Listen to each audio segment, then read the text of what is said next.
ഇറാനുമായി സമാധാന ധാരണാപത്രം ഇന്ന് ഒപ്പുവെക്കുമെന്ന് American president Donald Trump. Iran ആണവശക്തിയാകില്ല എന്നതടക്കമുള്ള വ്യവസ്ഥകളാണ് കരാറിന്റെ ഭാഗമായി അമേരിക്ക ഉൾക്കൊള്ളിച്ചിട്ടുള്ളത്. കരാർ ഒപ്പുവെച്ചാൽ ഉടൻ ഹോർമുസ് കടലിടുക്ക് പൂർണ്ണമായി തുറക്കുമെന്നും അമേരിക്ക അവകാശപ്പെടുന്നു. എന്നാൽ കരാർ ഒപ്പിടുമോ എന്നതിൽ ഇറാന്റെ ഭാഗത്തുനിന്ന് ഇതുവരെ സ്ഥിരീകരണം ഉണ്ടായിട്ടില്ല.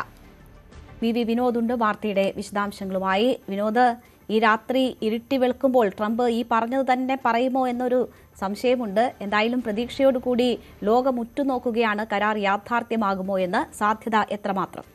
രേണുക, അമേരിക്കയുടെ ഏകപക്ഷീയമായ ഒരു പ്രഖ്യാപനമാണ് കരാർ ഇന്ന് ഒപ്പിടുമെന്നത്. പക്ഷേ ഇതുവരെ ഇറാന്റെ ഭാഗത്ത് നിന്ന് ഒരു ഔദ്യോഗിക സ്ഥിരീകരണം ഉണ്ടായിട്ടില്ല. മാത്രമല്ല, കരാർ ഒപ്പിടാൻ തീരുമാനിച്ചിട്ടില്ല എന്ന് ഇറാന്റെ വിദേശകാര്യ വക്താവ് പറയുകയും ചെയ്യുന്നു. അവർക്ക് കൂടുതൽ സമയം വേണം, ചർച്ചയ്ക്ക് അവസരം വേണം എന്നൊരു ആവശ്യമാണ് ഇറാൻ മുന്നോട്ട് വയ്ക്കുന്നത്. പക്ഷേ അമേരിക്ക ആകട്ടെ ഇന്ന് തന്നെ ഈ കരാർ യാഥാർത്ഥ്യമാകുമെന്ന ആത്മവിശ്വാസം പ്രകടിപ്പിക്കുന്നു. പാകിസ്ഥാനാണ് ഇതിൽ മധ്യസ്ഥ ചർച്ച നടത്തുന്നത്. പാകിസ്ഥാൻ പ്രധാനമന്ത്രി ഷഹബാസ് ഷെരീഫ് ഉൾപ്പെടെയുള്ളവർ പറയുന്നത് ഇന്ന് തന്നെ ഈ കരാർ യാഥാർത്ഥ്യത്തിൽ ആകും എന്ന കാര്യമാണ്.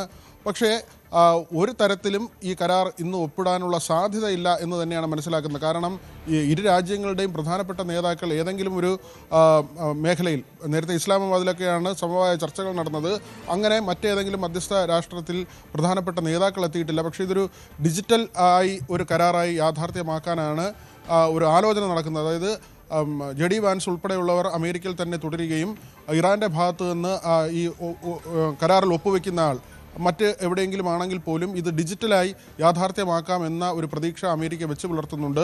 ഇതിൽ അമേരിക്ക വെച്ചിട്ടുള്ള കാര്യങ്ങൾ തന്നെയാണ് ഇറാനെ ചൊടിപ്പിക്കുന്നത്. കാരണം ആണവ നിർവ്യാപനം, ഇറാൻ ആണവശക്തിയാകരുതെന്ന ആവശ്യം, കരാർ ഒപ്പിട്ട് കഴിഞ്ഞാൽ ഉടൻ തന്നെ ഹോർമൂസ് പൂർണ്ണമായി എല്ലാ കപ്പലുകൾക്കും തുറന്നു കൊടുക്കുക തുടങ്ങിയ ആവശ്യങ്ങൾ, ലെബനനെ ഇസ്രായേൽ ആക്രമിക്കുന്ന അടക്കമുള്ള കാര്യങ്ങളുണ്ട്. അത് ഇറാൻ്റെ ആവശ്യമാണ്, അവിടെ വെടിനിർത്തൽ എന്നത്. അത്തരം കാര്യങ്ങളെക്കുറിച്ചൊന്നും പറയുന്നില്ല.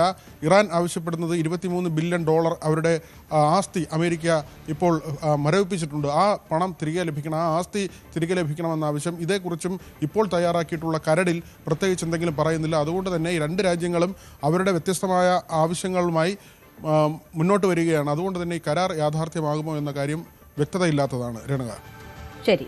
വിനോദാണ് വിവരങ്ങൾ നൽകിയത്. അനിശ്ചിതത്വം നിലനിൽക്കുന്നുണ്ട് എങ്കിൽ പോലും പ്രതീക്ഷയോടുകൂടി എല്ലാവരും കാത്തിരിക്കുകയാണ്. കൂടുതൽ വാർത്തകൾക്ക് news 18 Keralam YouTube channel subscribe ചെയ്യുക.